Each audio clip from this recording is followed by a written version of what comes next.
a lot of the artists that we were preserving, that it wouldn't have been saved.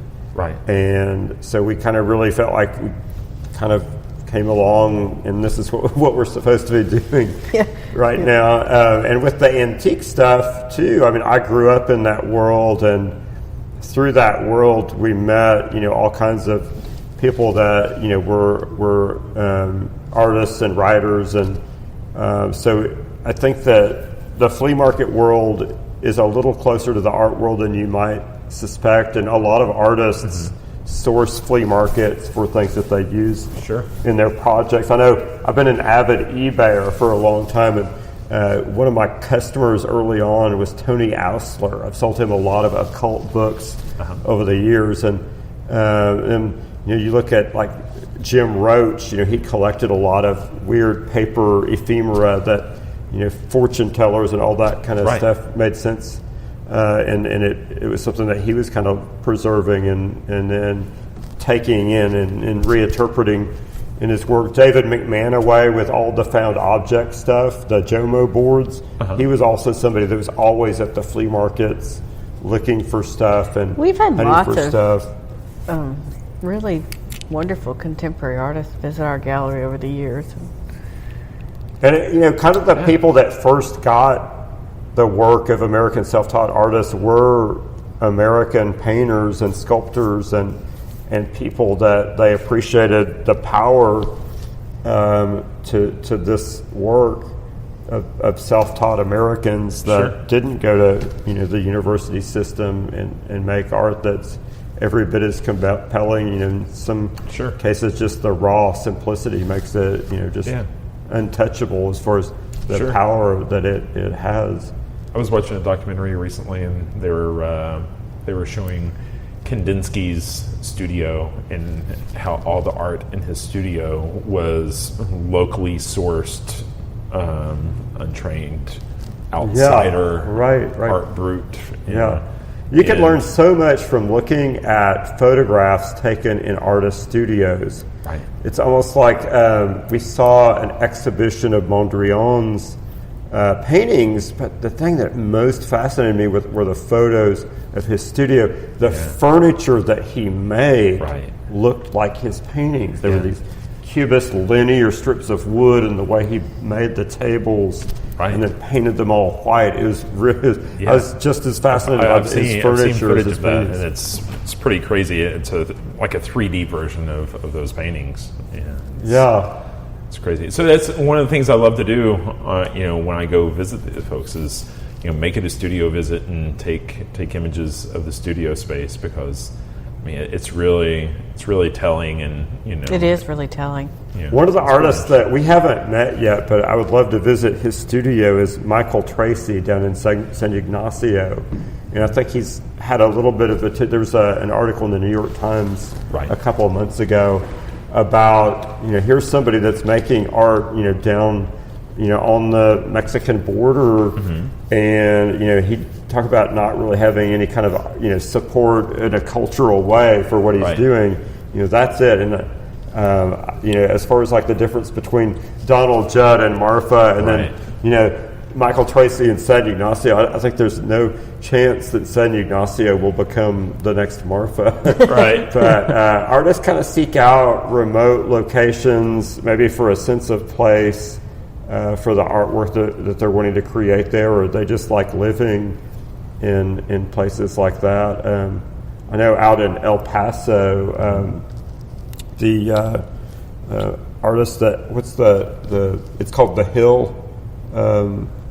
James McGee has an environment out there that is kind of like the way a self-taught artist would approach it. It's like around his home, this art installation that you have to visit it to experience it.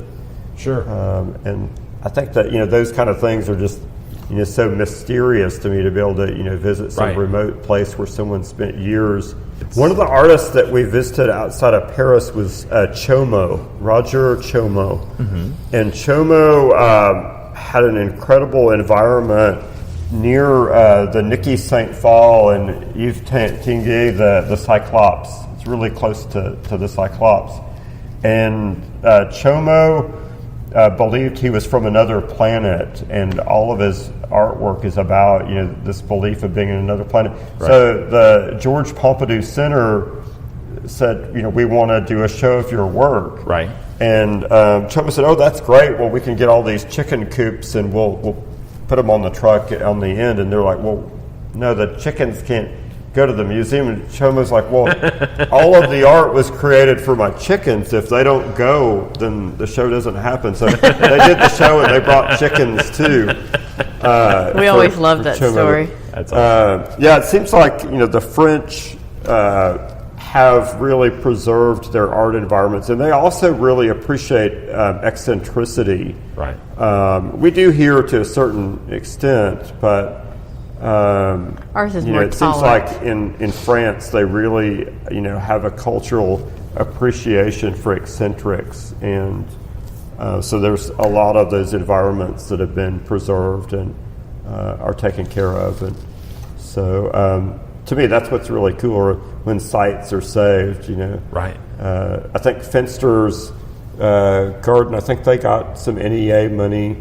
I hear it looks in great the last right month now. or so, and so sites like that, that's what it really takes is Right. the public, appreciating them and spending money to preserve them and educate people. And I think for young people, it's probably one of the best things they can see is like somebody who's like making use of their own space, because you just learn so much from that. It's like, I've got this yard. Right. This is what I'm going to do with it. You've got some kind of vision, and Right. away you go. Awesome. Well, guys, I really appreciate your time. Yeah, Thanks thank so you much. for listening to us yammer on. No. It's really a great feeling that you wanted to come talk to us about this. Well, I mean, I feel like you guys are this hidden treasure. I mean, it's, this is, again, this.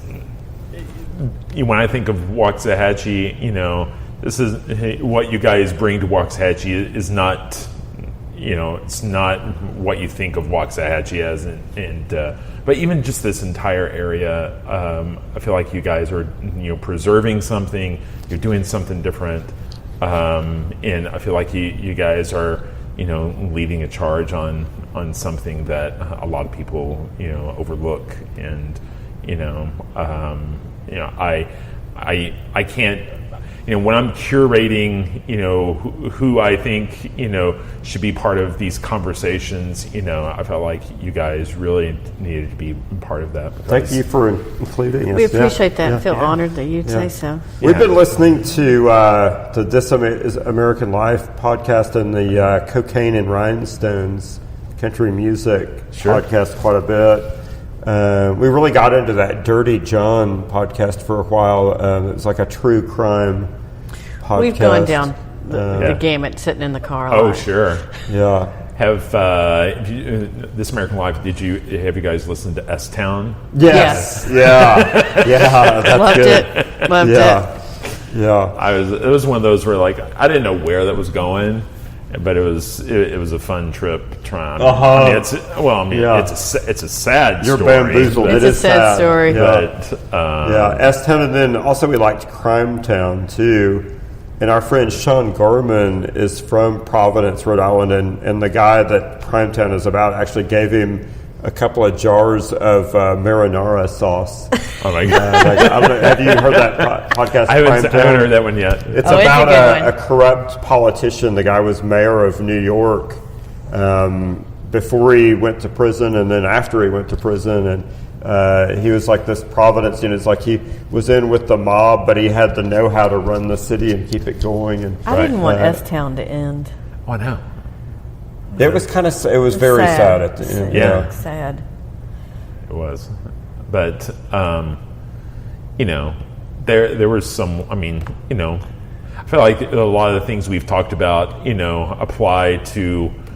He seems like somebody you would have met on your travels, right? Either because we happened to walk into a restaurant and we talked to people, or we visited him, but to see that labyrinth that he had made, Yes, he is definitely someone we would have come across probably. Right. Or wish to. Yeah. But thanks for doing the podcast. I think it's important for people to know the great examples of art outside of New York. Thank you. Yeah, it's a great endeavor. I really admire and respect your guys' mission and your vision, and it's great. Thanks for adding a spice and flavor to the art world in this part of the world. We keep finding interesting things. Can't help ourselves. What else should we do? So, awesome. Well, thanks a lot, guys. Yeah, you bet. Again, a huge thank you to Bruce and Julie Webb. If you want to learn more about their amazing collection, check out their website at webbartgallery.com. That's Webb with 2 B's, artgallery.com. Or on Instagram at Webb Gallery. I know there are lots of podcasts out there, so thanks for listening to this one. Outside of New York is a weekly podcast. As always, you can listen to the show on Apple Podcasts, iTunes, Google Play, Stitcher Radio, Spotify, or your favorite podcast app. If you've enjoyed this podcast, be sure to subscribe, and while you're there, please rate the show and leave a quick review. Your feedback is the key to other folks finding us. If you prefer to go straight to the source, you can catch a new episode each week at outsideofnewyork.com, where new talks normally drop on Sunday evenings. OutsideOfNewYork.com is a great place to check out past episodes and see images from each of our conversations. If you're interested in learning more about my art, you can visit my website at craiggould.com. That's CraigGould.com. Or check me out on Instagram at CraigGouldArt. And lastly, Outside of New York is a commercial-free, listener-supported program. Podcasts have a number of ongoing costs, like paying for a place to store and host all the episodes, or the cost of hitting the road to interview artists who don't exactly live down the street. So if you want to make sure we stick around, you can support us by making a donation through Patreon. Patreon is a platform that allows patrons to provide financial support in the form of a one-time payment or monthly donations of as little as $1. Visit patreon.com/outside of New York, or just look for the link at outsideofnewyork.com. Thanks again, and have a great week.